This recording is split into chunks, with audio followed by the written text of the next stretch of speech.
soccer-specific radio show in the state of Utah. For the next 2 hours, you'll get insight and information on everything from Real Salt Lake and Major League Soccer to anything happening around the globe in a beautiful game. On Frame is presented by 4 Home Control. Plug into the future. If you'd like to make yourself heard with the guys, pick up the phone and call 877-353-0700. Now, here's your host for On Frame, James Rust, Brian Dunseth, and Trey Fitz-Gerald on ESPN 700. And we welcome you into a special edition of On Frame. Glad that you stuck with us. It's On Frame late night, I guess you could call it, thanks to Major League Baseball playoffs. But glad to have you with us here on the home of Real Salt Lake, ESPN 700. James Rust, Brian Dunseth. And we've got a special fill-in tonight. Sam Stay-School filling in for our own Wiki Trey Fitz-Gerald, who I believe is on vacation. In beautiful Hawaii. Yeah, he's soaking up the rays in Hawaii, and now I've got the beautiful mental picture of him with his shirt off laying on the beach. Speedo beachside. One Trey Fitz-Gerald. But Sam, glad to have you in with us. Glad to be here, James. Hey, guys, we have to start here, obviously. Real Salt Lake, an absolute huge performance Saturday night. Back-to-back trips to the Home Depot Center where they leave with 3 points, now 5 points up on the LA Galaxy. And, Dunny, just kind of your overall thoughts on Saturday night's performance. I think it was a gut check, because if you really look back and you step back, you watch that game again, LA Galaxy, they dominated a couple different sections of that match. And heading into the game, Kyle Beckerman was talking about, this is going to be 2 heavyweights squaring off, and you were going to see one team have the advantage for a while, and it was going to swing back the other way, and just kind of go back and forth. And that's exactly what we saw. An LA Galaxy that loves the counter, loves the link up. They do it very, very well between Landon Donovan and Robbie Keane. That first goal by Robbie Keane, floated ball by Juninho, left foot, far post, side net. That's just lights out, world class. On top of that, you check out the response. The response in itself. When you give up a goal like that, chances Juninho off the bar, the pressure's coming at you at all angles, and then you see something special happen. Between Fabiano Spindola and Alvaro Sabrillo, they take a play out of what LA Galaxy was doing, little combination play, movement off the ball. Unfortunate for Omar Gonzalez, because that initial entry pass comes off him, goes back to Sabo, through ball to Fabian. That ball kind of skips away. And talking to Josh Saunders afterwards, he said on that very first goal, I felt like I had it covered, but because of the surface, because that mildew just starts to build up a little bit on the grass after the sun goes down, the space continued to open up. He got a better angle as I looked to cut it down. Great first finish, and then 3 minutes later, snap header. And something Jason's always talking about, don't fall asleep during throw-ins. That's exactly what LA Galaxy did. That second goal was good enough to hold on for the 3 points. It got a bit shaky at times, and LA threw everything they possibly could at Real Salt Lake's back line. But gut check, big 3 points, and 4 wins on the season at the Home Depot Center. Well, and really, it was a game that I think it lived up to the hype. I guess that's maybe a good way to put it, because these are 2 teams that were just battling, and you knew it was going to be a battle. And, Sam, I felt like Real Salt Lake came out flat, which was surprising to me for as big of a stage as this was. I felt like after that Robbie Keane goal, it was a complete 180 for Real Salt Lake. They turned it on. It almost took that goal to wake them up a little bit. I would agree with that. I think LA came out very well as well, so I think you have to give them a little bit of credit there. But, yeah, the performance after Keane's goal I thought was fantastic. Obviously, Fabi coming back with the 2 goals like Dunny was just talking about. But really the defensive performance after that was big for me. I thought, LA obviously had a few looks, but really in the second half, everything they were getting seemed like it was a corner kick or a long-range shot that really wasn't bothering Ramondo too much. So I thought the defensive performance, really locking down on a talented Galaxy attack, they have a ton of goals this year, was the most impressive part of that for me. Well, one of the things I was talking to Bruce Arena, coming out of halftime, kind of the old walk-in talk, I just asked him, Bruce, what were you happy with in the first 45 minutes? What do you guys need to do better to get the 3 points? And he in his typical Bruce way, he just said, I'm not concerned with how we're playing, because I think we're playing well. In terms of what we were creating, it was all there. Right. We hit the crossbar off of Juninho, and just an amazing strike from Juninho. Robbie Keane's goal. The chances were there. They just weren't able to get that second goal, get that tying goal heading into halftime. I asked him what he wanted to see different in the second half. He said, just finish our chances. Because in terms of possession, I thought that they did a very good job. They're one of the few teams this season that have had a better passing possession percentage over Real Salt Lake, and it doesn't happen too often. And I think in terms of their balance and their cover, the tactical approach, when Landon or Robbie would kind of back press in and make 5 players in the midfield, they did a good job of limiting that simple possession, the simple balls through Fabian, through Kyle, finding the feet. And, one thing we haven't talked about is, no Will Johnson. Yeah. Will Johnson stays at home after the birth of his little girl. Jason gives him the game off because he's going on international duty. And Johnny Steele did a very solid job. Not a lot creatively, not a lot defensively, but you didn't feel like either he or Luis Gill really put a foot wrong all night. Well, and I think that's the important part. When you're missing some pieces, you just come in. You don't need to be spectacular. You just can't be a weak link. And I feel like, we talk about it, the mantra with this team is the team is the star. And, guys, I feel like over the last 2 weeks, last 3 weeks maybe, we have seen that where every guy has come out and done his job, and you've had a couple guys really rise to the occasion. And on Saturday night, it just so happened to be Fabian Spindler. He played great on Saturday night. Fabian now has, I think, 5 goals and 3 assists in 4 games at the Home Depot Center this year, which is a remarkable record in and of itself. But really in the first half, I thought he was so good, really getting into the box, putting himself in dangerous positions, putting himself in positions to finish those shots. And really, the second goal for me, it hasn't been getting a lot of buzz, but that snap header from 15 yards, clinical. That was awesome. I don't know what you have to think about it, Denny. Well, like I said, the fact that LA falls asleep off a throw-in, the most dangerous player on the field in Javier Morales with the ball at his feet, no pressure whatsoever, whips in a ball. And, I talked about it during the replay of that goal is you could see Fabian, the way he lines up. He's sitting on the far post. He's off the right shoulder of Sean Franklin, but Franklin loses him. He's not within an arm's distance. Fabi makes that hard break to the ball, attacks the service, and that redirection off that mildew grass, because I don't think you can do enough justice the way the field is slow to start. They water it while the sun's still up, but the moment that sun goes down, I grew up in Southern California. I've played in that stadium tons of times. It changes, and you could see a lot of slipping going on. You could see you have to actually think about starting with regular molds, then switching to studs in the second half as a defender, because you just don't want to get caught.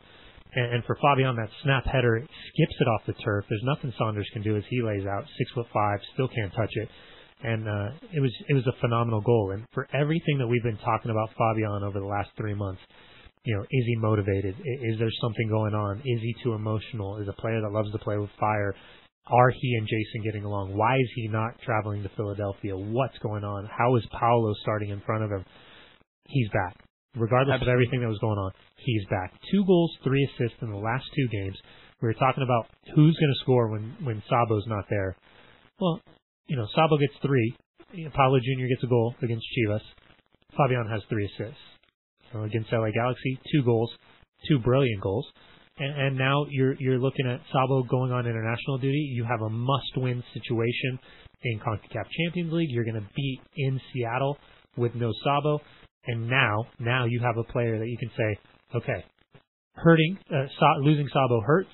Having Fabian and just firing on all cylinders makes it a lot better. And it seems like more guys are pushing forward. The offense has been there. They're creating more chances. Josh Saunders came up big on a number of different occasions for the Galaxy. RSL could have been a little bit more fortunate and come away with a couple more goals, but they did enough to get the job done. Quickly before we break, I want to get your guys' thoughts on the defensive side of the ball, particularly the back four, those 2 center backs, Nat Borchers and Jamison Olave. Sometimes we see Jamison not totally engaged into the game, but I felt like on Saturday we saw Jamison more into it, and I think we could all agree on the fact that when he is plugged into the game and when he wants to be focused, I'm not sure there's a better center back in Major League Soccer.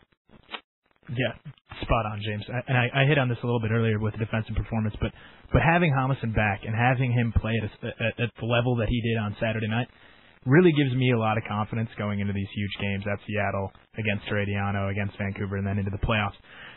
Because as you were saying, when he's on, when he's focused, that speed, all his physical tools, nobody's gonna touch him. And you could see it on Saturday. Landon Donovan didn't really seem to want any part of him.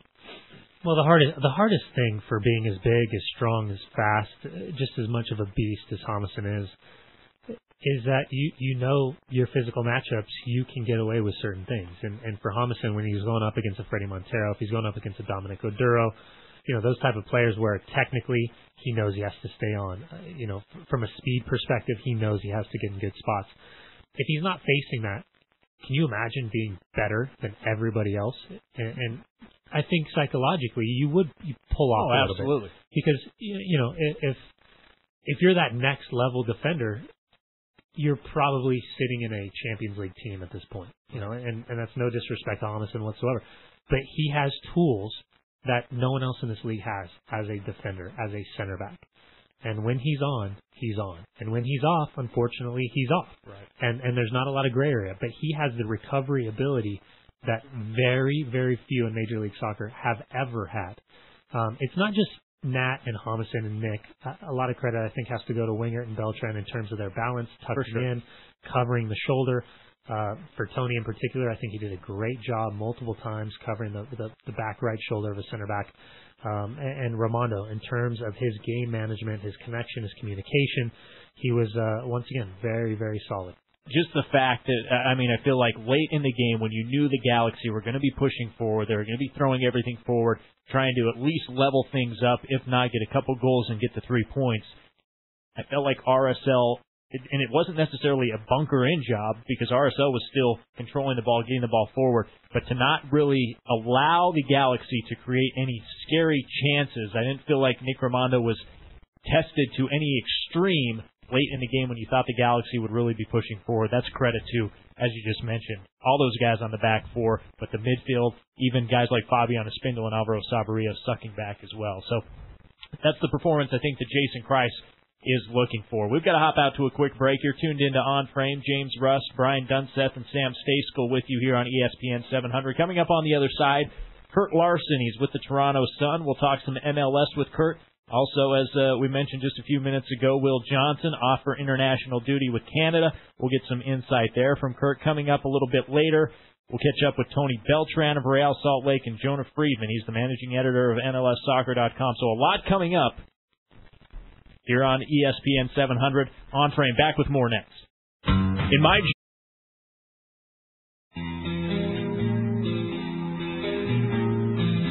You're listening to On Frame, the Soccer Insider Show. To join the program, call 877-353-0700. Now back to the boys on ESPN 700. And welcome back in On Frame. James Rust alongside Brian Dunseth, Sam Stejskal. Glad to have you with us. It's a late night edition of On Frame, talking a lot of Real Salt Lake, but also international call-up time once again.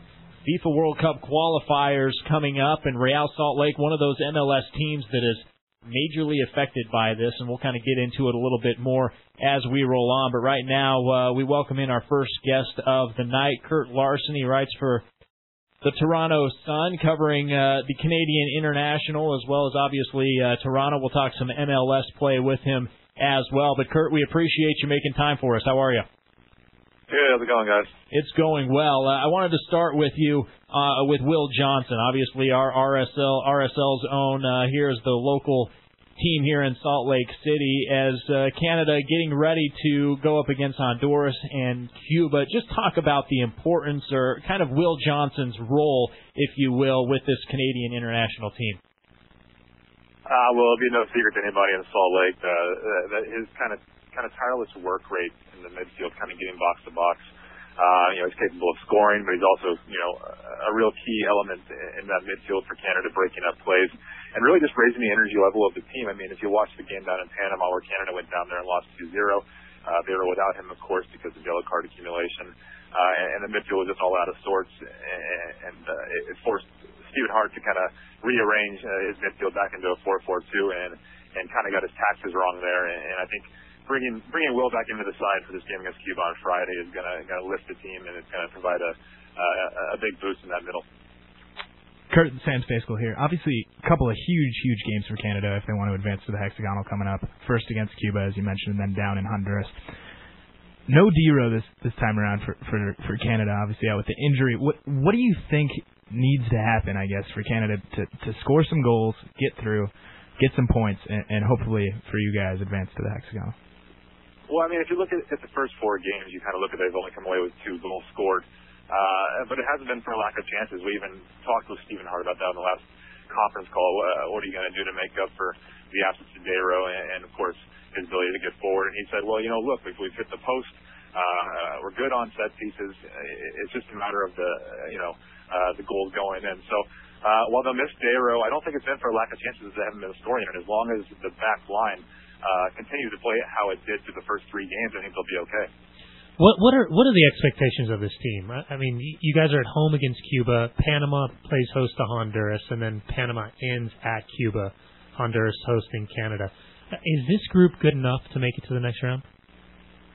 I think a lot's going to depend on what happens down in Panama on match day 5. Well, Canada has to take care of business here. Really a must-not-lose game. They can get a draw and still have a chance to enter that final match. But I think all eyes are kind of going to be on Panama City, where if Honduras loses there, even by 2 or 3 goals, Canada can actually go into that last game in San Pedro Sula and lose 1-0 and still advance. The expectations are a bit raised. I don't think, people expect them to kind of be in it due to the group and who's in the group. But that's all they can really ask for, I think, is going into the last 2 days, controlling their own destiny. 2 wins gets them through, and there's a lot of optimism right now. You talked about Stephen Hart saying that they've created chances. With no Dero, how do you see that midfield kind of realigning itself? Well, I think they're going to line up like the same way they did through the first 3 games and had so much success. Stephen Hart went down to Panama, set up in a 4-4-2, brought Patrice Bernier in, and it didn't look right. They looked out of sorts. The energy wasn't there. They didn't look comfortable in defense. I think you'll see them set up in that 4-5-1 with Will Johnson, de Guzman, and Hutchinson in there, and look to kind of stay back and then get forward if they can as the game progresses. That's how they set up best. That's how they look most organized, and that's how they've created chances for the first 3 games. Kurt Larson's our guest here on Frame in Salt Lake City. James Rust, Brian Dunseth, Sam Stejskal, along for the ride. Kurt with the Toronto Sun, talking Canada, international play, and some MLS. And Kurt, that's where I want to go next, is kind of your big picture thoughts in Major League Soccer. As we're winding down into the final stretch of this regular season, just a couple games left for most teams. I want to get your thoughts. Let's start out east with how things are shaping up out east. Sporting Kansas City right now with a 3-point lead on the Chicago Fire. Those 2 teams, the only ones so far to have actually clinched to this point. But how do you see things shaking out in the Eastern Conference come the end of the season? Well, I think that win for United up here in Toronto on the weekend was huge for them. I guess you have to look at Houston and the Crew for that final spot in the East right now. I think that's going to be the most interesting little battle they're going down. The West is shaping up kind of the same way a little bit. But Houston and the Crew kind of with similar schedules, where Houston, I believe, hosts Philly before going to Colorado, and Crew go to D.C. before actually playing TFC on the final day. So that should be an interesting battle there to see who can sneak into that last place spot in the East. No one ever could blame Paul Mariner after taking over at midseason, especially losing Torsten Frings, Danny Kovermans. That being said, where's this team going? Where's this team headed? Because once again, they just haven't got it right. Well, the scary part is that I'm not sure if they can get it right heading into next year if you look at the salary cap issues they're having right now. With Springs injured, Kovermans injured, and now Hasley injured, that's 3 designated players that they might have on the books next year. And then with the salaries coming out last week, you see that Darren O'D's on big money, and of course Eckersley's up there as well. And it's just interesting because I was looking back at RSL's 2009 salaries, didn't have anybody making over $210,000, and they still went on to win MLS Cup. So it's just been a mismanagement of funds, a mismanagement of cap space, and really the only way I see them kind of fixing anything is that they can buy out 1, maybe 2 of the designated players. Who that is, I don't know. They're going to want to bring Kovermans back, but the problem is he's not going to be ready until 3 months into the season next year. How much of it just Julian de Guzman distraction is still played out? I'm down at FC Dallas all the time, and it seems as if Julian's incredibly comfortable down there. The pressure's off him. No one's ever really talking about the amount of money he's making. But after that goal a couple weeks ago against Vancouver, everything kind of reshuffled and refiled back again. His issues with Paul Mariner. Will that ever be an issue, or is that kind of ship started to sail?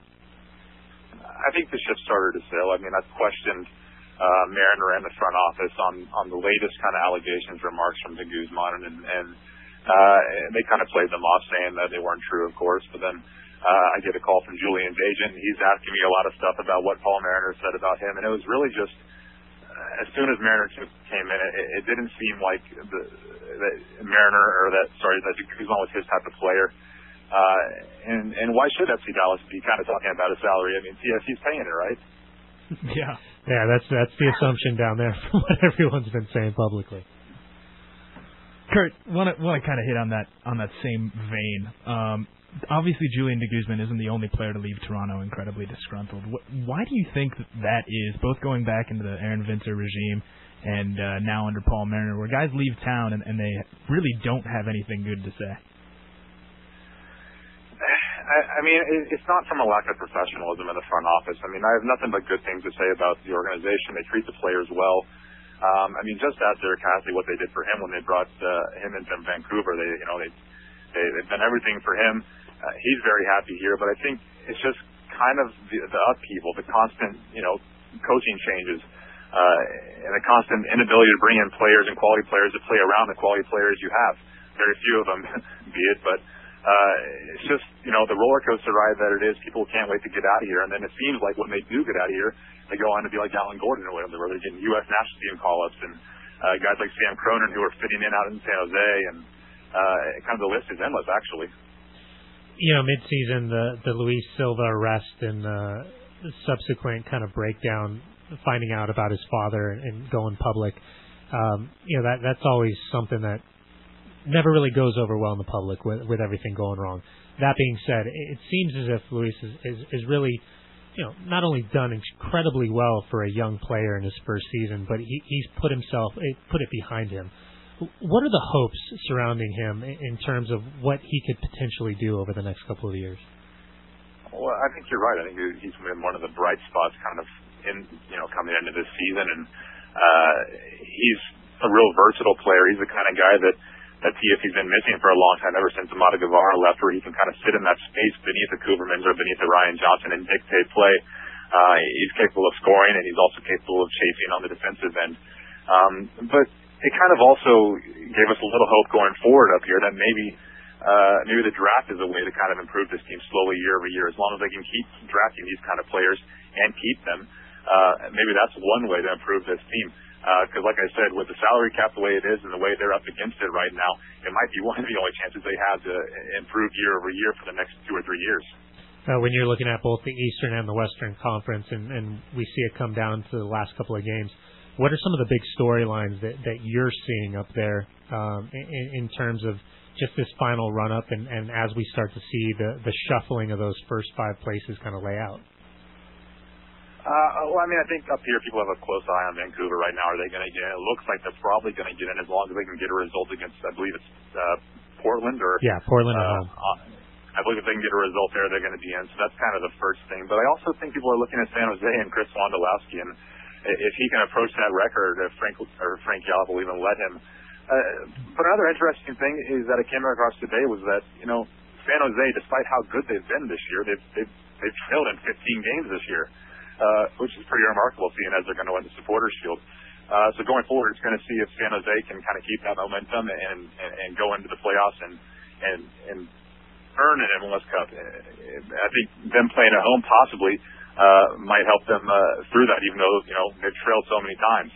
Kurt Larson's with us from the Toronto Sun for a couple more minutes right here on Frame. Kurt, kind of piggybacking on that and looking big picture MLS, a 2-part question. One, do you like the playoff format that Major League Soccer has adopted for this season? And 2, if you were to look into the Kurt Larson crystal ball, I want to hear your MLS playoff predictions. Who comes out on top at the end of this? Well, I like what they've done. I think it's a lot more fair than it used to be with just the top 2 and then next best 6 getting into the playoffs. The crystal ball is I think it's been huge for San Jose to get that home field advantage now if they do make it to MLS Cup. Because, I didn't have that much faith for them going on the road and getting a result. So looking crystal ball, I don't see how you could pick against San Jose, scoring tons of goals, and then, Bernardez at the back has just been a rock. So my money's on them going forward. Yeah, we're talking about the depth with these playoffs with so many games and such a short amount of recovery time. Who, in your opinion, has that depth? Who's got the psychological and the physical ability to make it to that final game?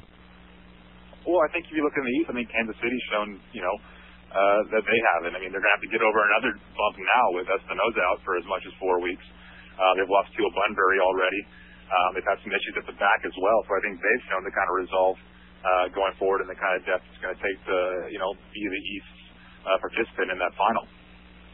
Hey, Kurt, we appreciate you making time for us here in Salt Lake City. Good stuff, man. Look forward to catching up with you again real soon down the line. What, no happy Canadian Thanksgiving? I was about to jump in with that. And happy Canadian Thanksgiving. All right, guys. Thanks a lot. Thanks, Kurt. There you go, Kurt Larson from the Toronto Sun. Terrible host. I'll be honest. I had no clue. How do you not know it's Canadian Thanksgiving today, James? I'm not Canadian. Valid point, Sam. That's a valid point. I guess it's accepted. Okay. So there you go. But I guess happy Canadian Thanksgiving. I mean, that would have been like me saying Happy Columbus Day. I forgot about that one. Okay. It's Columbus Day. Happy Columbus Day to all of the listeners. And if you do happen to be Canadian, happy Canadian Thanksgiving. My apologies. Hope you accept it. But guys, kind of a couple points that Kurt was making, and he picked San Jose to win it all. Not a bad pick, obviously. They're sitting atop 64 points, but the fact that he brought up, they've trailed in as many as 15 games this year. And Dunny, we've talked about it on this program. Is this team, their winning style, their late game heroics, is that something that's going to carry over? It almost feels like this team is pulling away from everyone else, and they're almost doing it under the radar. Well, they are. They absolutely are. But you think about this: 69 goals for, 40 goals conceded. Yeah. That's more goals conceded than Sporting Kansas City, Chicago Fire, DC United, Real Salt Lake, Seattle Sounders. Now, in terms of goals scored, the closest team is the LA Galaxy, sitting on 56 goals, and that's 14 more. I talked to John Bush. It's well known that John Bush and I are friends. We've had him on the show multiple times. Right. Talked to him after the game, texted him back and forth. How many times? How many times are you going to do it? This was a week ago after the 3-3 draw against FC Dallas. And he said, you know what? We're using all of it. We're using all of it before we get to the playoffs. And it's ridiculous that we're putting ourselves in situations where we're trailing games because we're making stupid mental mistakes defensively. And then they go to Colorado and just take Colorado apart. Yeah. And the 90th minute, Jason Hernandez takes down a player, straight red card. And those are the things. And Bushy's been to the Eastern Conference Finals 3 consecutive years. 2 with Chicago Fire, 1 with San Jose Earthquakes, and that whole debacle of you can bounce over to the next or whatever. But that's the thing. Your luck can only take you so far. And this is a team, if I'm not mistaken, I want to say it was, now it's 25 goals after the 75th minute that they've scored this season. It's something ridiculous. 24 or 25 goals, and their motto is Goonies never say die. Well, the problem is that final whistle is going to happen before the Goonies can never say die, and they're going to be dead, and they're going to end up getting knocked out of the playoffs because they're making mistakes that they shouldn't be making. So it was an interesting little twist the other day. So Jason Hernandez gets the red card the week before. Manny Bellucci goes out with a torn ACL. No one's around him. So in terms of depth, some of the options aren't going to be there. So we'll see. Maybe Iko Para gets the opportunity against the LA Galaxy because they are at home against the LA Galaxy, and their final game is on the road at Portland Timbers. That'll be an NBC game. And Chris Wondolowski, 3 more goals, sitting on 25. He only needs 2 more to tie Roy Laster, 1996. It's rather impressive, to say the least. Chris Wondolowski, just the goal-scoring terror. And he doesn't get called in the national team. I know. Yeah, and ridiculous. We will get to that coming up here in a little bit. We got a break. You're tuned into On Frame. James Russ, Brian Dunseth, and Sam Stejskal. Stay with us. More coming up next here on ESPN 700. Trying to sell your...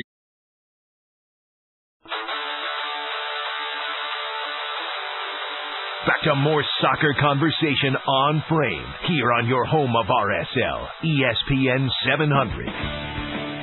And welcome back in on Frame. James Russ, Brian Dunseth, Sam Stejskal sitting in for Trey Fitz-Gerald, who's enjoying life on the beach in Hawaii. I choose not to even think about what kind of swimsuit Trey might be wearing. Because he's not wearing one. Ooh. Visiting the nude beach, as Brian Dunseth is suggesting. Yeah, put that in your memory. I'm not even going to comment. All right. Very good. And with that, we welcome in our next guest. He plays for Real Salt Lake, one of the stellar defenders on the team, Tony Beltran, joining us now on Frame. Tony, appreciate you making time for us. And I guess first off, big props to you and the guys for the big 3 points on Saturday night. Thank you. Appreciate that. Now, with the back-to-back trips to the Home Depot Center, back-to-back trips with 3 points as the result, I mean, you guys have to be riding high right now and kind of feeling that uptick as we're approaching the playoffs. Yeah, obviously two-way results is always a good thing, but, you have to keep things in perspective. The fact is the playoffs aren't here yet, and, the form that we're in now is great, but if we don't continue that and to continue to get better and take that into the playoffs, it's not going to mean anything come crunch time. Yeah, Tony, heading into the Home Depot Center, you beat them early in the season. They come back from behind. They get the 3-2 win at Rio Tinto Stadium. What were some of the talking points, not just from Jason Kreis, but from the players themselves inside the locker room as you guys prepared to take them on Saturday night? Yeah, I think there's always a little bit of extra incentive when you play a team like the Galaxy. They're a marquee team in the league, and also last year they were the ones who knocked us out of the playoffs. So there's a little bit of bad blood on our end towards them. But, we knew that the most important thing was that we needed a result there because of our position in the standings, and we had to keep them at bay and try and focus on getting that second or third place spot so we can avoid the wild card playing game. And that was really just the big talking points. Obviously they have dangerous players and stuff like that, but we knew since we've got results here in the past, we go there and we play the right soccer, the soccer we know we can play, we can get it done. First 17 minutes, you guys are under the gun defensively. They're just throwing everything if they can. Janino hits the crossbar, a couple of good tackles in the back, and then Robbie Keane just lines up that goal. After that, the ball's in the back of the net. You guys are recouping, getting ready, going back to kick off. It didn't seem like you guys were phased. Obviously disappointed that you gave up the early goal. You'd never want to go down against a team like the Galaxy. But just sitting on the sideline, there was no panic watching either the emotion, the body language, or just on your faces.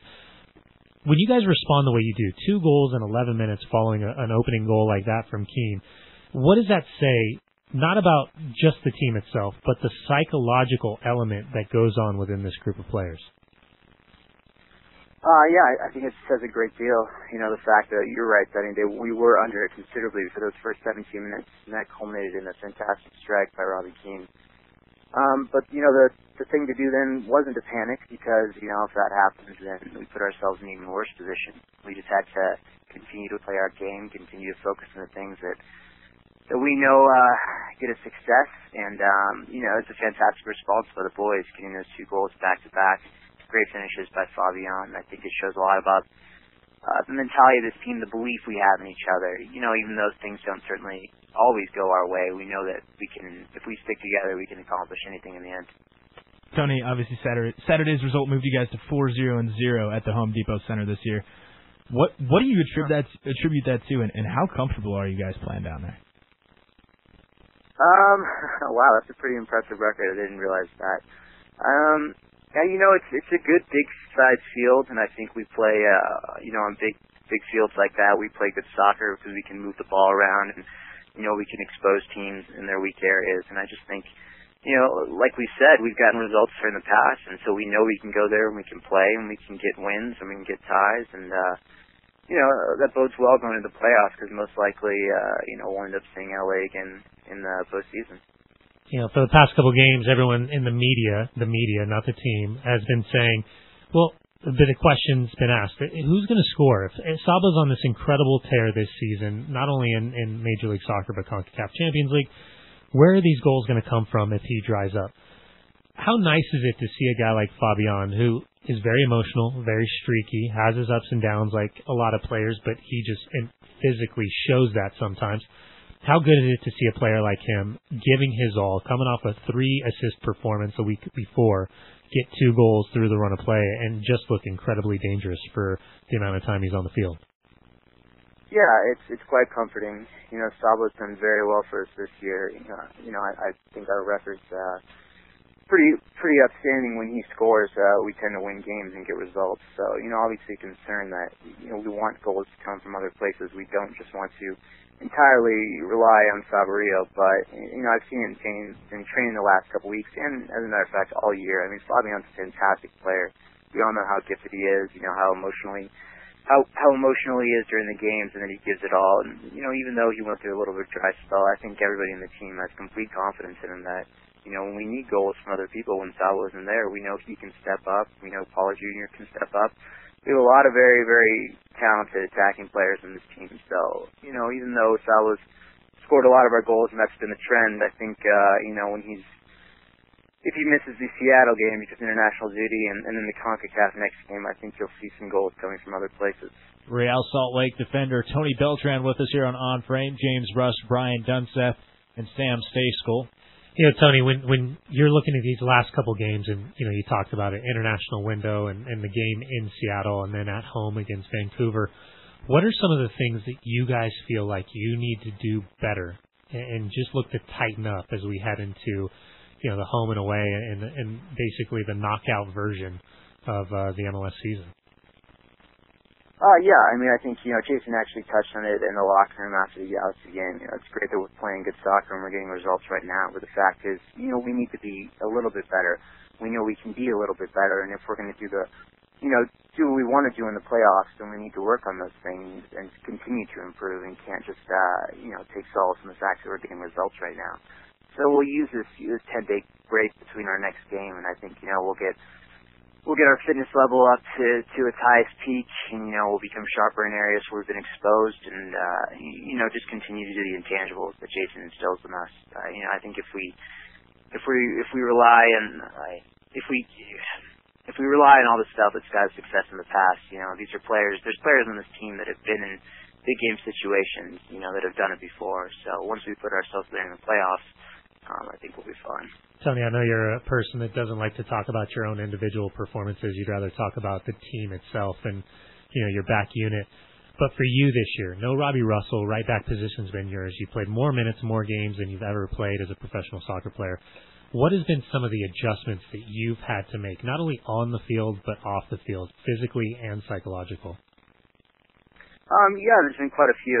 It's, obviously, it was a luxury having, Robbie Russell, myself, and Chris Winger here, because both Chris and Robbie are fantastic players. We were sorry to see Robbie go, but I knew going into this year I was going to have to step up and be more consistent overall, not in terms of my minutes, but also my play. And, it's tough over the course of a 34-game season and then other competitions. So, actually, though, it's been nice because, in previous years, I always had to be mentally ready, but, I went into each week not knowing if I was going to start, not knowing if I was going to play, and I never quite got into a rhythm of games. And so it's been really nice staying injury-free this year and just playing week in and week out and, seeing how my play has improved and where it needs to improve and how that's gone over the course of the season. So it's been nice. I've been decently happy with my performance this year, but there's always room for improvement, and, I think definitely my best is yet to come. Seattle had to reschedule this game for the international window with them and their commitments with Chelsea during the summer. When you're looking at going into a game like this, it's on an artificial surface in front of an incredible crowd. We saw it last night with Seattle and Portland, over 66,000 people. What are some of the factors that you guys are taking into account for? Not just the players that could potentially be missing because of national team duty, but all those little intangibles, the surface, the ball, the bounce, the crowd. Are those always in the front of your mind in terms of how you have to go about 90 minutes to look for, positive result and positive points? Yeah, obviously it's going to be a factor. Playing on turf is never anybody's favorite thing to do, especially in our team, because, a lot of times, even though it is decent turf, the ball tends to bounce and, it doesn't stay true on the ground. And so, sometimes it can disrupt our passing style of play.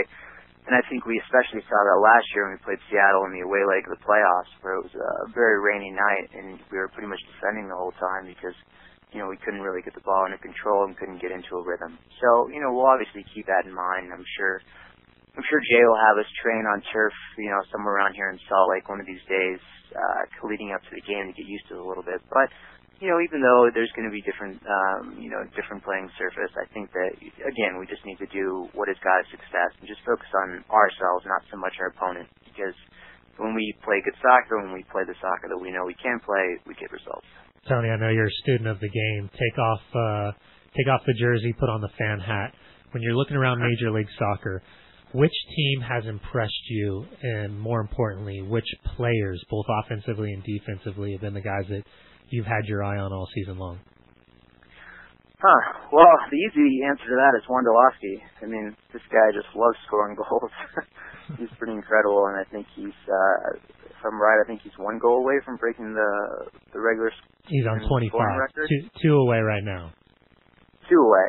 Okay, so, and they've got 2 games to play. So, considering his scoring history, I'm sure he'll achieve that. He's been fantastic all year. I've also been really impressed with Kansas City. I mean, winning the Open Cup, and they've just been very consistent this year. In the last 2 years, they've been really boosted by the opening of their stadium, and you can see that a lot. That happened with us. We had a very good run of form. We opened our stadium back up in 2009 and continued that into 2010, so that can really help teams. And then, let me think about that. I've also been just really impressed with, to speak of my own team, with the play of Luis Gil. He's played in front of me the last 2 games, sporadically throughout the season, and I think he's really continuing to come into his own as a player, and it's exciting going into training every day and seeing how he's developing and seeing, what he can do, because he's very special, and I think there's a huge, huge, huge potential for him. Yeah, you talked about Wondolowski, 25 goals, 7 assists, and 29 starts this season.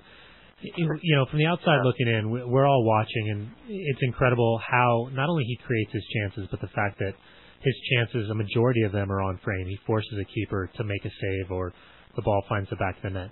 As a defender, what are some of the characteristics that you learned about him in terms of the run of play, set pieces, his movement, his creativity on the ball?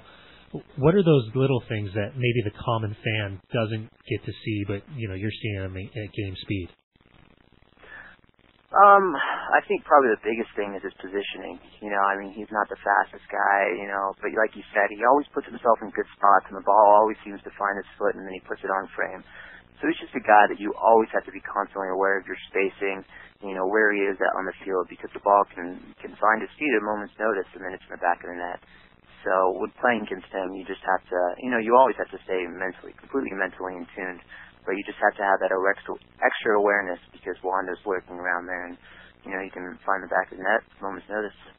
Tony Beltran's our guest for another minute or two here on Frame. James Russ, Brian Dunseth, and Sam Stayskool. Tony, wanted to just kind of get an update on you specifically, your health. I know Jason subbed you off late in the game, partially tactically, maybe bringing on Chris Schuler, buying a little bit of time, but how are you feeling? And I know towards the end of a season like this, it's a long season, and everybody's kind of feeling the bumps and bruises, but how are you feeling? Yeah, it's definitely a long season, but no, I'm fine. I think the substitution the other night, was probably a little bit tactical, from the fact that at the end of the game they're launching balls in our box, and though I try to play like I'm 6'4", the fact is I'm not. And Christian was a lot taller, so it makes sense. And then also I was on a yellow card at that point, and so it's probably just a tactical decision by Jason. But I feel pretty good actually. I mean, we've got possible, I think 8 games left if we go all the way. So there's no reason, even if I have some bumps and bruises, that I can't push through that. I'll be looking to play every minute if Jason needs me. All right, Tony, time to throw a teammate under the bus. Who's the funniest player inside the locker room? Who's the guy that's always making you laugh? And 2, who's the player that's always on the table? The first guy in line to get a massage.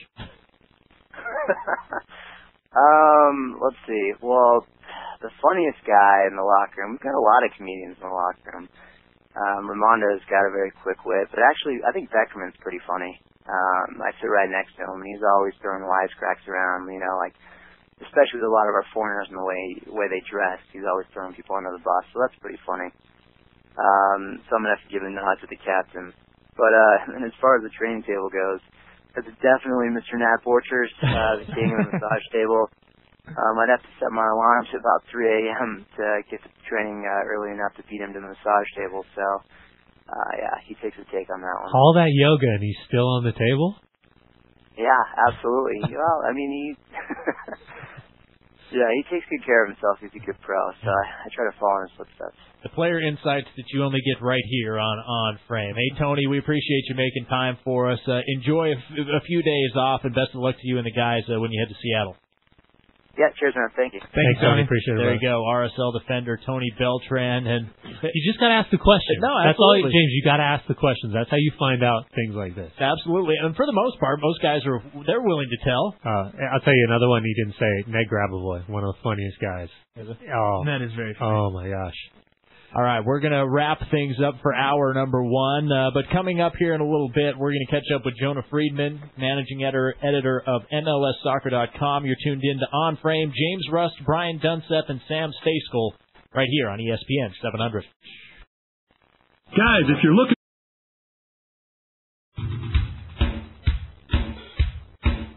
You are listening to On Frame, brought to you by 4 Home Control, here on the home of RSL Soccer, ESPN 700. And welcome back in On Frame. James Rust, Brian Dunseth, Sam Stejskal, hour number 2. It's the late night edition of On Frame. Glad to have you with us. Plugging along here on ESPN 700. Why are we late night? Because ESPN 700 is also your home for Major League Baseball and the Major League Baseball playoffs. So I guess you could say we got bumped a little bit. But still glad to be on the airwaves with you and glad to have you with us right here on ESPN 700. Talking a lot of Real Salt Lake, obviously coming off the huge win versus the LA Galaxy on Saturday night. 2-1, thanks to Fabian Espindola getting both goals for Real Salt Lake. But in the bigger picture, now 5 points ahead of the LA Galaxy. And a result coming up on Wednesday the 17th in Seattle could probably clinch a spot in the top 3, avoiding that 4-5 knockout round matchup that we've been trying to do all along. So moving right along here on Frame, some Twitter questions that have come in. Let's start with this one, guys. Jeffrey Shirtliff tweeting in, what's going to be the plan of attack against the Sounders with national call-ups? Because this Real Salt Lake team, and maybe more than any other team in Major League Soccer, are affected by international call-ups. So Dunny, maybe go through just some of the players that will be missing and what we can maybe expect to see from Jason Kreis's group. We're talking about the players missing. You're talking about Kyle Beckman, Nick Raimondo with the U.S. men's national team. You got Will Johnson with Canada, Alvaro Saborio with Costa Rica. So up top, you got to think Paulo Jr. is the first player that's going to step in alongside Fabian Espindola. Also, you could think about a player that hasn't played a lot. That's Salt Lake City's own Justin Braun, because of his size and strength, his aerial presence in a situation like that. Tony talked about the ball bouncing quite a bit. Having someone being able to hold the ball up a little bit more, and then bringing Paulo and his speed and what has been his strength recently, trying to make an impact off the bench. No Will Johnson, so don't be surprised if you see Johnny Steele out there once again. Hopefully Luis Gil comes through unscathed off under 20 duty if he would be available. Still a question mark as of right now. You could see maybe a look at one of Real Salt Lake's latest signings, David Viana, or Sebastian Velasquez, who's been making the 18-man roster the past couple of games. When you're talking about, let's see, Kyle Beckman, it's Yordani Alvarez. Right. Ned Grabavoy slowly making his way back. Hopefully he will be available, a little bit of a time slot for him to kind of work back towards fitness. And then Nick Raimondo. You talk about how difficult the timing is on this game. And, this is one of those things that I personally have a problem with Major League Soccer. And maybe we can talk to Jonah about this. Teams can elect to play during the FIFA window date. Sometimes you have teams looking to change the dates of games because of big international games that they want to bring in. For example, LA, New York, and Seattle in particular are going to bring in big name games because they can pull big gates. The difficulty in that is that when you have teams that are doing well in Open Cup, you have teams that are participating in CONCACAF Champions League, the window to schedule games gets that much more difficult. That's why we're seeing Real Salt Lake having to play this game during the break. And, Eddie Johnson's going to be missing for Seattle, and that's it. Yeah, I mean, that's difficult because you're missing 4, possibly 5 guys for Real Salt Lake. Yeah. And obviously, when it's international call-ups, these are 4 or 5 core guys. So 5 versus 1. Well, don't get me wrong. Eddie Johnson's sitting on 14 goals, 2 assists, and so that's a big loss for them because his form has been pretty phenomenal over the last 6 weeks or so. That being said, it is not ideal, but it's not the first time we've seen Real Salt Lake in a situation where they're either missing players because of suspension, missing players because of international duty, or missing players because of injury. It's kind of part and parcel for the way the season's gone so far this year. Okay, so Sam, taking devil's advocate, Real Salt Lake, since they got the 3 points in LA versus the Galaxy, they've got 2 games left. You go to Seattle on the 17th, then you're back home to wrap things up versus Vancouver. Does Jason Kreis maybe say, okay, let's just use this as an opportunity for some guys to get experience? Really, this game's not a huge deal because I know my guys can come back versus Vancouver at home and take care of business, and we can still get either that 2 or 3 seed. I don't think he takes that. I think he's going to want to get the RSL needs 2 points to clinch the second or third spot, or an LA loss or tie in either of their remaining 2 games. But I think Jason's going to want to get those 2 points any way he can, and I don't think he's going to waste any time or any opportunity to get them. So I think if you see players rest against Seattle, it's not, because, we can get this against Vancouver. It's because it's on turf, and guys don't like playing on turf, and there's that absolute must-win game against Herediano on the 23rd, so 6 days later. I think that would be the reason why. I don't think it would be because, we have Vancouver, because Vancouver is going to need all 3 points most likely. Right. They're going to be a desperate team coming into Rio Tinto Stadium, and if they don't get the 3 points at home against Portland. Right, but that's not a situation you really want to put yourself up in where you're facing a potentially desperate team. Well, and I agree with you. The only player, when you're talking about the only player being rested on turf, Sabo's gone, so you don't have to worry about that. You're thinking about Homicide, right? Yeah, the only player, and that would be a straight swap for Schuler. And Schuler. He's in my opinion, Schuler's just been lights out this year. Oh, absolutely. He has been lights out for the second consecutive season. Totally more than capable of coming in and playing a strong game. Absolutely. And so I was actually, to be honest with you, I was not surprised, and I wouldn't have been surprised either way to see either Homicide or Schuler starting alongside Matt in Los Angeles. So, maybe it's an opportunity where Jason is thinking ahead and saying, okay, he's on turf. Homicide's been dinged up all season long. He's just coming back. Let's play him this game. Let's give Chris the next game. One note to that, Dunny. I don't think he was injured in this game, but one thing Jason might have in his mind, Schuler, when he got hurt earlier this year, was the last game he played. It was in Seattle. Yep. So that might be something he takes into account. Okay, now let's project forward. So you're saying I have a chance for a recall. There's a possibility. 7 years. 7 years later. I'm going to go with no, but not trying to shoot down your hopes. But okay, let's project ahead.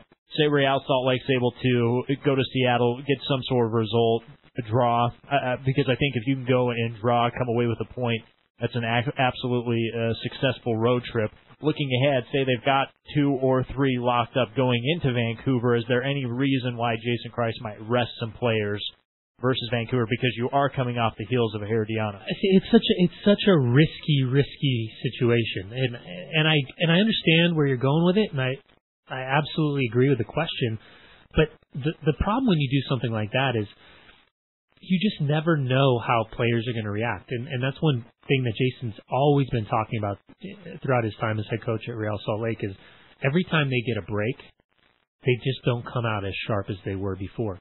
And that's the risk that you run. And to be fair, injuries can happen in training sessions. It happens all the time. You grab it in a training session. You can pull up, and it could be a groin, an adductor, a hammy, a knee, whatever it may be. Because the training sessions, I've seen a lot of training sessions around the league, and I can tell you that Real Salt Lake is one of the most competitive sessions every single day that I've seen. And that's just the way the group mentality. It's not from the coaching staff. That's the group themselves that are raising that standard. So it could possibly happen depending on the results. I don't think FC Dallas would be happy, especially if Vancouver doesn't get the result at home against Portland, which Portland needs to win to hoist the Cascadia Cup, which would be the only thing that would be positive about their season, this year around. But we'll see. I think it all just depends on the approach for Jason in Seattle. Well, let me say this, and then Sam, you can chime in as well. I am not an advocate of resting your players in a situation like that at all. But I mean, that's always a topic that comes up that's very debatable because some coaches and managers will see it one way, others might see it another way. And maybe you guys have more insight as far as maybe Jason Kreis's thoughts. Sam. Yeah, I think I don't think he's going to rest players across the board. You might see one get a break. Maybe the guy we just talked to, Tony Beltran. given that he has logged so many more miles this year than he has in any other year. And the switch would be Kenny Mansali goes left, Chris Winger pops over to the right. And I feel like Tony's a guy who he has developed that rhythm so much, and he's played 30 games, started 30 games this year, that it wouldn't really be a huge deal for him to take a break one game and slot back in and get right back to his regular form. Okay, another tweet before we head out to break and bring in Jonah Freedman. David Archer tweets in, can you tell us anything about David Viana? Has the team said anything about him? Where they expect him to play? What's kind of the news there? Yeah, I know this player well. He's 5'8", 160 pounds, 20 years old.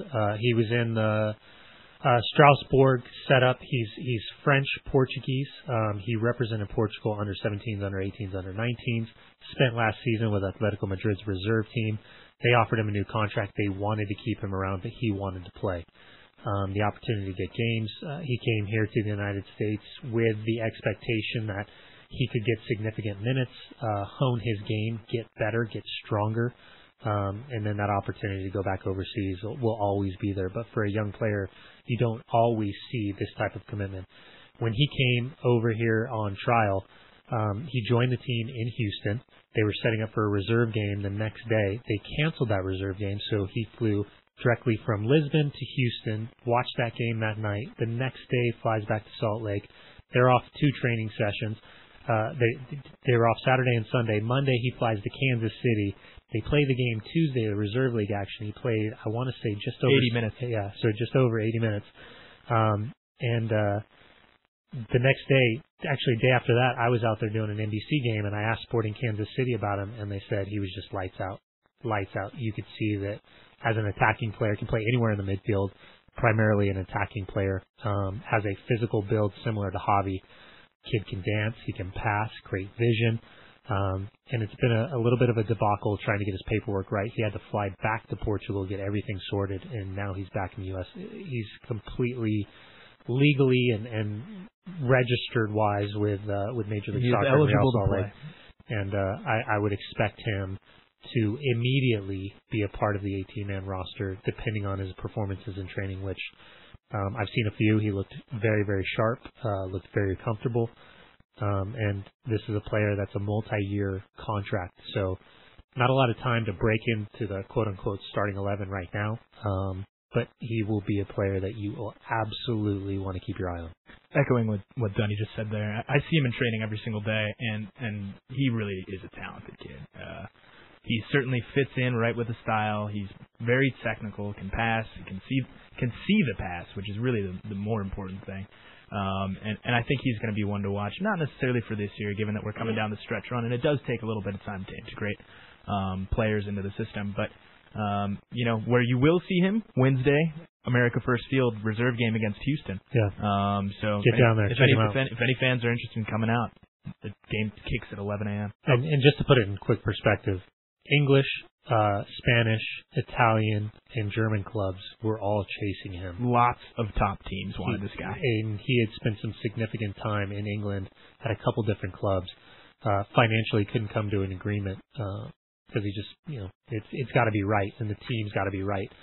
Because this is he's a special kid. You're not a part of that historic under 17 and under 19 team in Portugal unless you've got something special. Best thing about this for me, though, is that he really, really wants to be here. A big factor in him coming to Salt Lake was that he wanted to live in America. He wanted to get those first team minutes that Dunny was talking about. And really, he enjoyed Salt Lake, and he liked it here, and he wanted to be here. Smart kid, speaks multiple languages.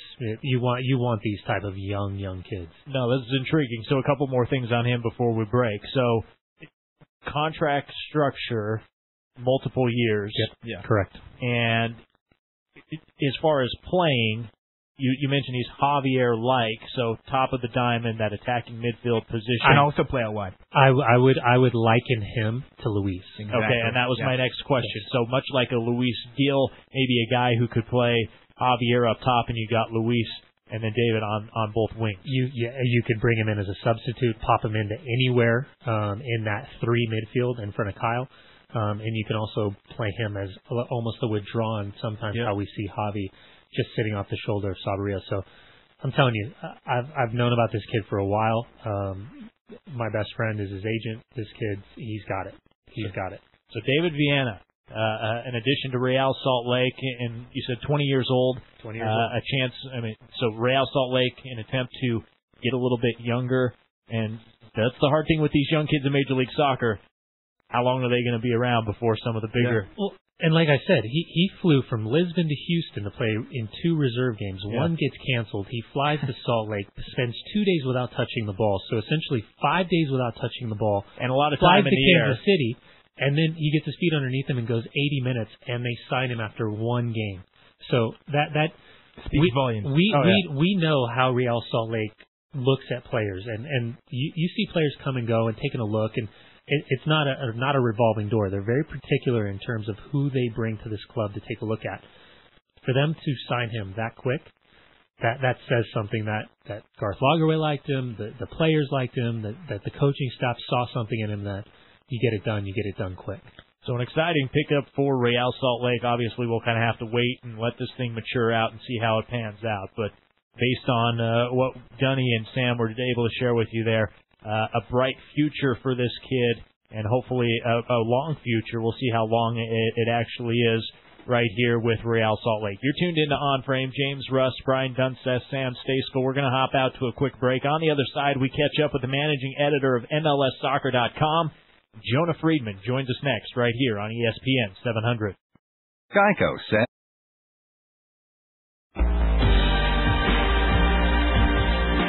This is On Frame, brought to you by 4 Home Control. If you want to reach the show, dial 877-353-0700 right now on ESPN 700. And we welcome you back in On Frame here on ESPN 700. James Rust, Brian Dunseth, and I don't know if we call him a special guest, but Sam Stejskal sitting in for Trey Fitz-Gerald, who's enjoying life on the beach in Hawaii. So glad to have Sam in here with us as well. And let's get right to it. Our next guest joining us on the telephone line, he is the managing editor of MLSsoccer.com, Jonah Freedman, joining us here on Frame. And Jonah probably does not have his shirt on right now, just full disclosure. So maybe the first question. I do have my pants on, though, so that's I'm ready to go. The opposite of Trey, huh? Yeah, exactly. Well, Jonah, glad to have you with us here in Salt Lake. And let's just start here, kind of big picture. Major League Soccer, as we're winding down the regular season, just a couple games left for Real Salt Lake and the majority of the teams across Major League Soccer. I mean, you guys have got to be excited based on just the battles going on in the Western Conference and how this playoff, as we approach the playoffs, how things are shaping up. Yeah, it's funny. At the beginning of the season, when they reformatted the playoffs for what seems like the umpteenth time, I sat there and banged my head against the wall, saying, like, why do we need a play-in round? You know, we're already watering down baseball. It's enough of this. But, the whole unbalanced schedule thing, I wasn't into it. But it's funny, as the season has gone on, I've really started to come around because you see how many more games matter, and the fact that you're playing all these in-conference games, these additional in-conference games, I mean, these rivalries really start to take shape, and it seems like every week you get 2 teams that just hate each other. And I don't know if there's a rivalry between the Galaxy and RSL between the fans. I mean, I'm sure the Salt Lake fans don't like those snooty people from LA, but they don't. Hell, on the field, they just don't like each other. It's cool. It's fun to watch. You know, one thing we're talking about this playoff structure, but something I think that's really just completely been under the radar is the fact that you're looking at this last month, you're seeing Eastern Conference teams playing Eastern Conference teams, Western Conference teams playing Western Conference teams. No longer are you seeing teams forced to make that long trip to play New York or Philadelphia and vice versa. How important has that been to the quality? You know, we're talking about the matchups, but the quality of play has been phenomenal over the past, I'd say, 3-4 weeks. Is this one of those little tweaks that have been huge to this playoff structure as well? Yeah, absolutely. I mean, we talk all the time about the jet lag effect, and players around the world aren't used to flying 5 hours to get to their next game. You know, in Europe, they're flying a half hour if they're flying at all. They're taking luxury buses or things like that. And I think last season it wasn't until like June or July when a team from the East Coast went all the way west and won a game. I don't think it worked the other way either until about then. And you're seeing now that not only is it easier for them to travel, but the familiarity with these teams have for each other, it makes for better games because you have coaches trying to counteract each other's tactics. Although I will say it's kind of funny that, Sporting Kansas City and New York, the 2 teams who have been up the East for most of the season, they hadn't played each other until, I think it was last month. So they've got these 3 games against each other all back to back to back. And that's kind of a cool element, too. Speaking to that higher quality of games, I'm not sure if you're able to catch RSL LA on Saturday, but if you didn't, I'm sure you heard that it was a very high quality game. What did you make of that result, and what did you make of RSL going in there getting 3 points for the 4th time this year from the Home Depot Center? I think Jason Christ put on the coaching performance of the week easily. It was funny at the beginning. I saw the highlights of the game. Full disclosure, I didn't get to watch it all. I pulled a marathon on Sunday instead. Such is the way it works with the editors. You get assigned to one day or the other. But I saw a bit of it on my free time, I might add. That's how much I love you guys. And I saw at the very beginning of that game, it was kind of one-way traffic for the Galaxy, and when Robbie Keane hits that ridiculous volley from across his body all the way across the face of goal, you think, well, here we go, they're going to open it up again. And it's kind of how it started with that first kick game between RSL and the Galaxy. It actually kind of went very similar, and then very suddenly the flow started to change, and you started to you saw RSL kind of get their ship right, get it together, and for my money, that was one of the more entertaining games of the season for sure. Big announcement: Jurgen Klinsmann drops his 24-man roster. Why do you sigh when you say that, Brian? What's up with that? I am sighing because there are some big names left off this roster. And you and I are friends. Full disclosure, we have fun debates. We bust each other's chops. We have a good time. But this one is pretty interesting. No Josie Altidore, and despite the fact he's got 8 goals in 6 games in Holland, no Terrence Boyd, 5 goals in 9 games, great showing in Europa League. It wasn't so much for me that they were left off, but some of the comments coming out were pretty interesting today from Jurgen Klinsmann. Yeah, absolutely. And let me just add first, by the way, you said we're friends in quotes, right? Because there was an air quote in there, just on one side. Just on one side. From your perspective, you study this game. Like you just said a minute ago, you delve deep into so many different aspects of not only Major League Soccer, but the U.S. men's national team. What are we looking at? I mean, because we were promised substance, quality, wins. Are we getting any of those 3 together? The thing that I've come to realize about Klinsmann, and I've gotten this sort of into me just by talking to everybody around camp, is that he's not so much a coach, he's kind of like this life coach. It's very strange because he's so much into their diets and how much sleep they get and the kinds of people they are on and off the field. So I don't know if he's so much the one pulling the strings technically. I think that's more Martin Vazquez. But Klinsmann is so much more about the type of person he wants in that camp. There is clearly something going on between him and Josie Altidore, and I think that's the foremost thing that we're talking about here, because all of us see what Josie is doing in the Netherlands, which is a good league, and he's doing extremely well there against some good defenders, well, sometimes against good defenders. And you think to yourself, that's the Josie who we saw in the Confederations Cup. That's the Josie we saw in World Cup qualifying in the last cycle, and yet it hasn't translated into Jurgen Klinsmann's camp. At the very beginning, they were saying he was out of shape, he didn't have the right work rate, and now Klinsmann was talking about he doesn't have the right attitude. So there's something going on there, and this isn't the first time where a player just hasn't been, in the corner, the coach just hasn't been a fan of him, which is funny because now Sasha Kljestan is back, and you thought for a while that maybe he's not his type of player either. So something there that you're going to see that I think is more of a character-based thing than it is playing skills, because obviously Josie could help the team. So we're seeing something interesting here, and I'm not entirely sure exactly what it is yet. Yeah, we talked about Josie and Terrence being left out. Breck Shea's called in. He doesn't even travel to Los Angeles with FC Dallas. He's left back from behind. Landon Donovan, that's a different story. He got banged up in that collision with Hamas and Olave. But you're talking about characters. Eddie Johnson, 14 goals, 2 assists, 22 starts. He's tweeting out the, confirmation that he was going to be a part of the U.S. men's national team. Where are we going? I mean, from your opinion, what are we doing? Where are we going? And could we potentially be seeing ourselves knocked out of World Cup contention after, some very easy games that we should be handling nice and calmly? Well, in the short term, we're going to Antigua. Let's just start there. And, I think the U.S. team remembers what happened in that first game against them. And, yeah, it was a 3-1 win, but it was hardly a convincing win. There were a lot of missed chances, and I think they just didn't take them seriously. And that was just a case of them playing down to their opponent, unfortunately. I think you're going to see them get the win here. I think you're going to see them have to take more chances because they have to. They're going to have a team that probably is going to bunker in. You're going to have to look for a way to get past them. And then, once you're done with that, you turn your attention to Guatemala. And that's also kind of a payback game because you remember Marco Papa got that awesome free kick goal to tie it at the end of the game down there.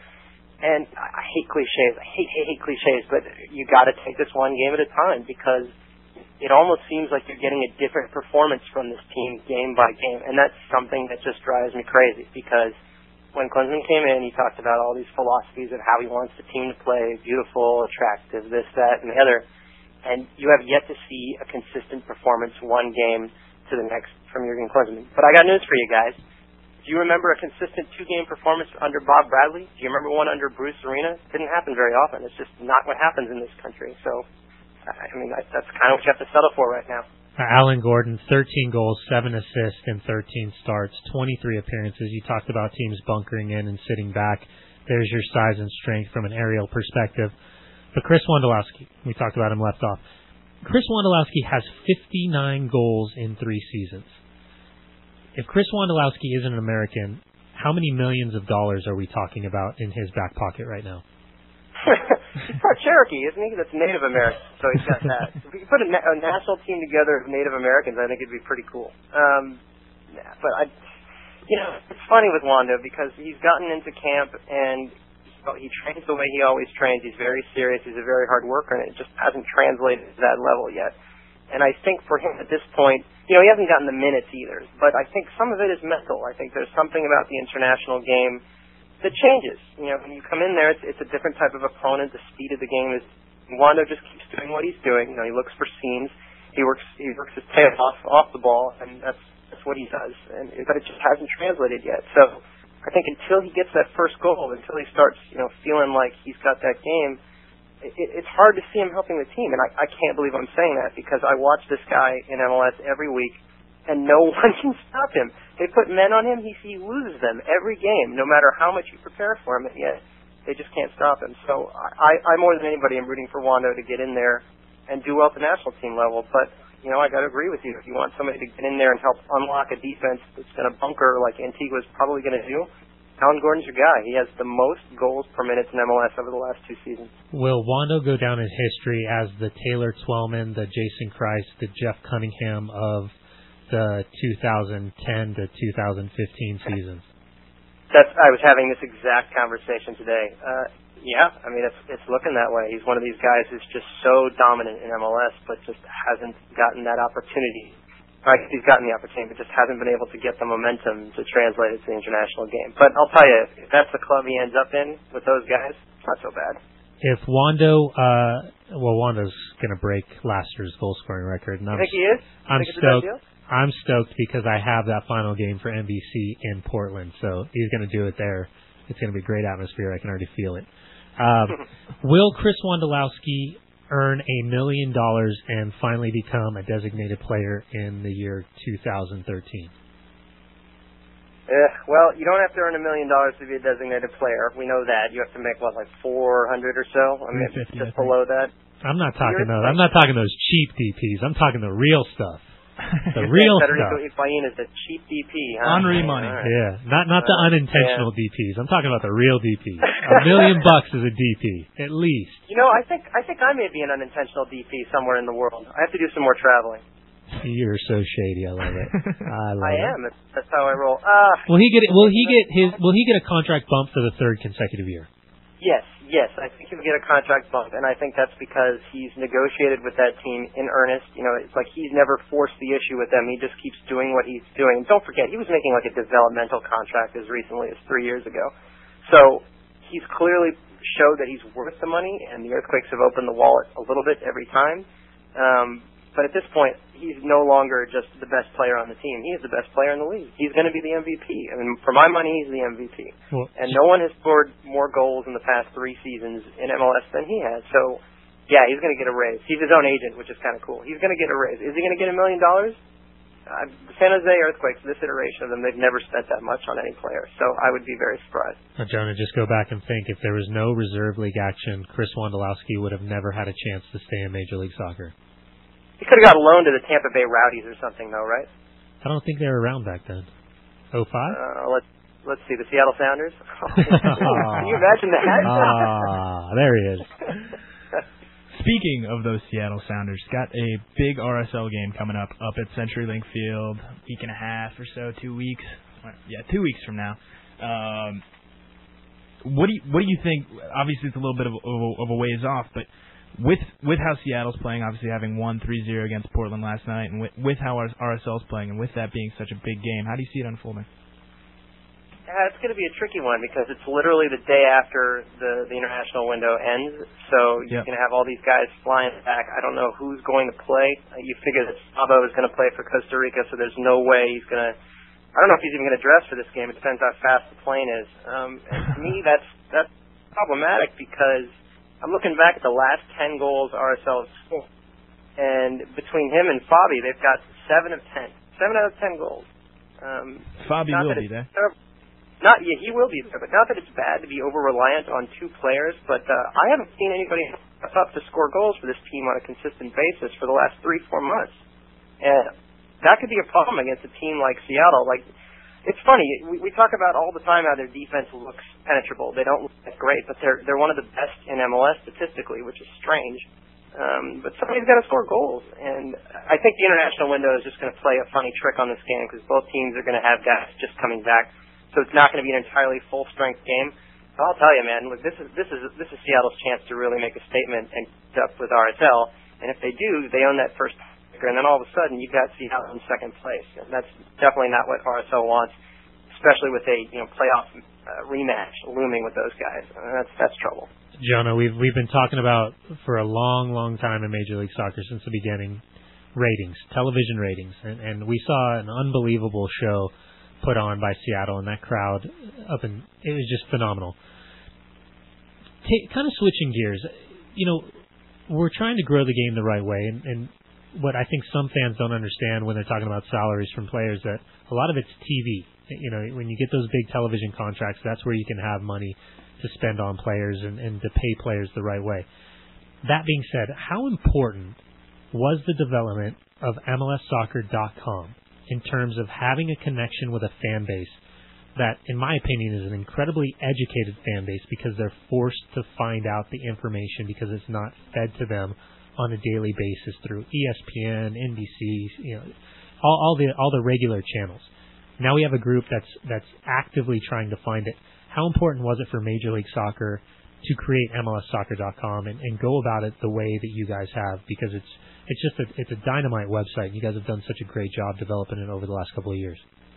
Thanks, guys, and it's definitely it hasn't been without its growing pains, I can tell you that. But it's going well now, and it's fun, and I think it's very important because I think when you're trying to attract new fans and you're showing these games on ESPN and on NBC on the flagship network, when fans are coming to the website more and they're finding more stories of players, more looks inside the teams. It's that kind of stuff that turns them into fans because it's the nice thing about MLS. There's not a lot of jerks in MLS like there are in some of the other sporting leagues. So you have some really interesting personalities, some fun guys. I think it's funny how so few fans know what Javi Morales and Fabian Espindal are like personally, and you guys know them. They're really cool guys. They're very laid back. And Javi especially can be very goofy, and people don't know that, So, and it doesn't help that, they're not native English speakers to begin with, even though they both speak pretty good English. But it's nice to be able to kind of pull back the curtain and show, look, these guys have personalities, and they're athletes, some of the best in the world, on par with, all of your favorite sports. So I think it's been huge. Jonah, last thing for you before we cut you loose, and Jonah Freedman, managing editor of MLSsoccer.com, with us here on Frame.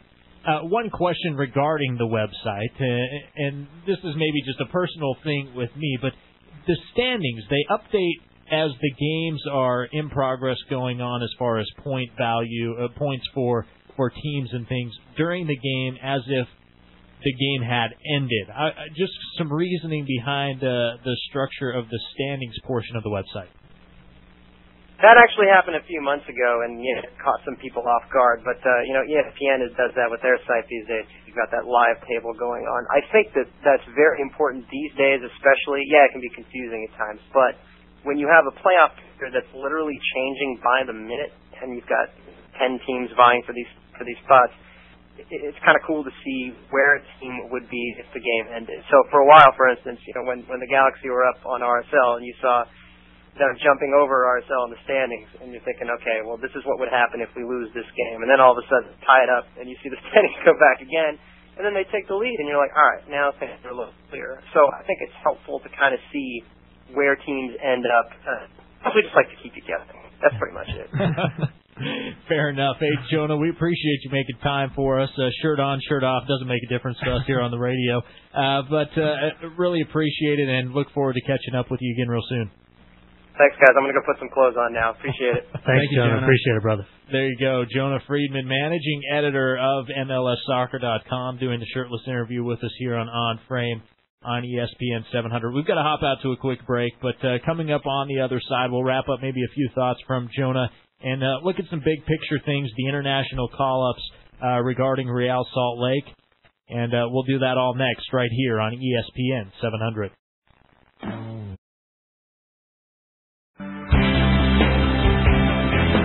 Is On Frame, Utah's only soccer insider show on radio. Now back to the boys on ESPN 700. And welcome back in. Final segment of On Frame. Glad to have you with us, James Russ, Brian Dunseth, Sam Stejskal here on ESPN 700. And as we've kind of talked about throughout tonight's program, obviously Real Salt Lake coming off the 2-1 victory, which was absolutely huge for RSL, picking up 3 points over the LA Galaxy on Saturday night from the Home Depot Center, basically turning the Home Depot Center into maybe the California Fortress, if we might. Their record this season is unblemished, playing in Southern California. But as we look forward to Wednesday, the 17th, in Seattle, international call-ups will have possibly really a big effect on this team, as many as 5 guys could be affected and missing for this RSL lineup. So, Sam, why don't you kind of take us through the international call-ups for Real Salt Lake, and then we'll kind of break it down a little bit. All right, so 2 guys going with the U.S. national team, and Kyle Beckerman and Nick Raimondo. 1 guy going with Canada, as we talked about earlier, and Will Johnson. And then obviously the big goal scorer, Alvaro Saborio, going down and playing with Costa Rica. All 4 guys will have 2 World Cup qualifying matches with their teams, and all 3 of those teams need results to get out of the group and into the final round of World Cup qualifying in CONCACAF. And then the 5th player, Luis Gil, is with the U.S. under-20 national team for the Marbella Cup in Spain. Now, he may or may not be back for the Seattle game. It's kind of still up in the air. The other guys will all be with the teams through the 16th. Looking unlikely that they'll be able to play for Seattle.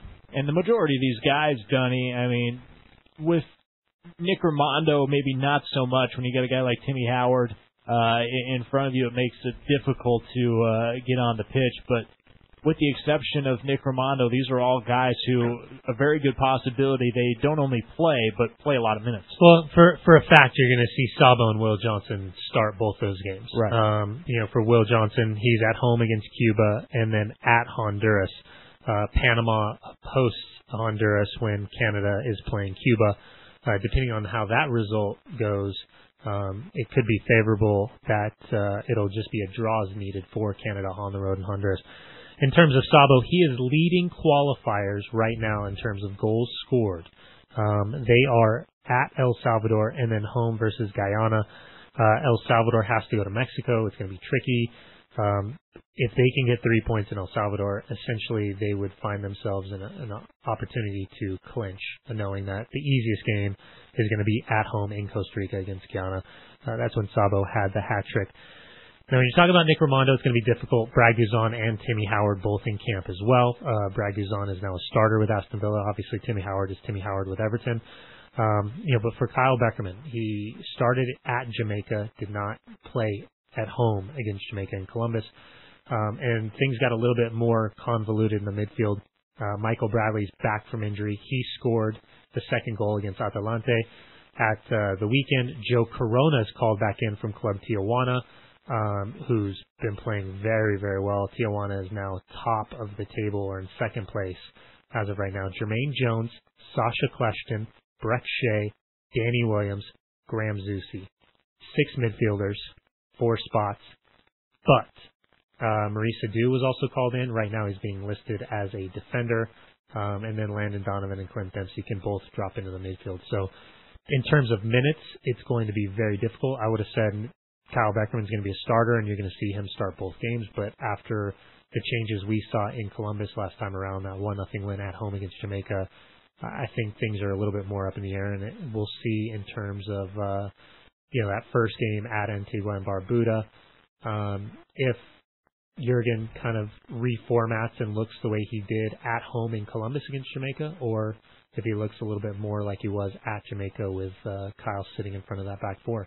But Danny Williams was lights out in Columbus against Jamaica. So Danny Williams is straight up the competition with Kyle Beckerman, since Michael Bradley plays just a little bit higher. Well, that was going to be my question, getting inside the mind of Jurgen Klinsmann, and at this point, I think a lot of us are not quite sure what Jurgen might be thinking. Alan Gordon might be in there. Yeah, but I mean, to try to predict playing time for a guy like Kyle Beckerman, it maybe looks at this point a starter probably not likely, a substitution based on. I can tell you what they're going to look like in the back. It's going to be Timmy Howard in goal. On the right-hand side, you'll have Stevie Cherundolo. You'll have Carlos Bocanegra and Jeff Cameron, the center backs. You'll have Fabian Johnson on the left-hand side. Sam, we've always been talking about the left back position for the U.S. men's national team for a long, long time. Years. And now with Fabian Johnson, no one, not a single person, has said a word about our struggles at the left back. He's been just lights out. But the midfield, it's a toss-up. Yeah. It's a toss-up. I mean, you bring in Breck Shea, like I said, Breck Shea didn't even travel.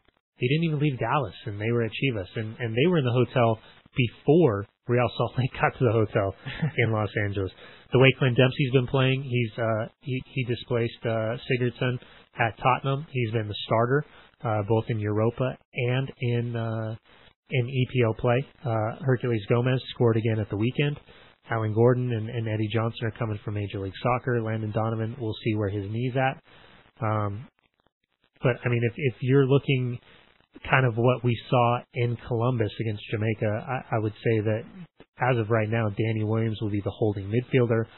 You play Michael Bradley and Jermaine Jones kind of off each other, with Jermaine just sitting maybe just a little bit more on the left, Michael Bradley sitting just a little bit higher, and then Graham Zusi. I feel like that performance against Jamaica and Columbus earned him the opportunity to get a second consecutive start for the U.S. men's national team in a qualifying segment. Yeah, no, I would agree there. Let's bring things back around, full circle, big picture MLS talk before we wrap up here. As just a couple games left. We've talked about RSL going to Seattle on the 17th. Some other games to keep an eye on, because I mean the big one obviously is going to be Seattle and LA. The big one for me to start with is going to be the LA Galaxy on the road at San Jose Earthquakes. That will, I think it's the 22nd? Yeah, it's the 21st, Sunday, October 21st. Vancouver and Portland doesn't really matter. Seattle could crush, depending on how the results go, because if Vancouver gets 3 points at home, they will qualify at that 5th spot. FC Dallas, by only getting 1 point against Chivas USA, it just killed themselves because they played Chivas USA the last game, but they're going to be going into Seattle, and it's going to be an ESPN game. It's going to be really, really difficult. Beyond that, there's really no big games to think about. Sporting Kansas City playing host to Philly. Philly's out. Philly then playing host to New York on the final day. It's going to be a triple header on NBC. It'll be Philly, New York, Chicago against DC, and then I'll be in Portland for San Jose. But the big games of this next round, and you look at Seattle playing host to Real Salt Lake. I think that'll say a lot in terms of just that second and third spot. I think right now just none of these teams, Real Salt Lake, Seattle, or LA, want to find themselves in that fourth position. That being said, if you do find yourself in the fourth position, you are playing that other game, but you're hosting that individual playing game on a Wednesday, and then on Saturday, you're playing host again. So in terms of travel, You don't really have to worry about that. You don't have to worry about travel, but as everyone knows, one game, anything can happen. Well, and you don't want to play that game, and you're right, anything can happen, but you also don't want to be that team who's a little bit older. Yeah. Because it's an extra game. Because you're looking at one playoff game, and then you have 4 more games to earn yourself a 2-week break to head to MLS Cup. So, it's a brutal schedule. Yeah, you're looking at just a war of attrition, health, mental, physical capacity, and Real Salt Lake just cannot afford. Now, if RSL gets a point on the road in Seattle, which would be great, fantastic, then you would come home and play a Vancouver team that you just want to just knock their socks off. Remember, because go back to last year, Vancouver canceled that game a couple hours before. Disappointing results up there this year. I think there's a little bit of bite in the air when Real Salt Lake and Vancouver come together. Well, and I think also at this point, you almost wonder. I mean, they're into this break. You hope this break isn't going to break up any kind of momentum that RSL might have going for them. Because let's be honest, they're playing extremely well as of right now. Fabian Espindola has things clicking. Sabo's doing his thing. Even Paulo Jr. coming off the bench has been a solid and hopefully getting some confidence for this Real Salt Lake team. Sabo's smiling. That tells you how well things are going. Sabo's been in a great mood lately. There you go. He's been happy and smiling. That's going to do it for us here on Frame. For James, Rust, myself, for Brian Dunseth, Sam Stayskull, and Trevor Allen, you've been listening to On Frame right here on your home of Real Salt Lake, ESPN 700. You have to plan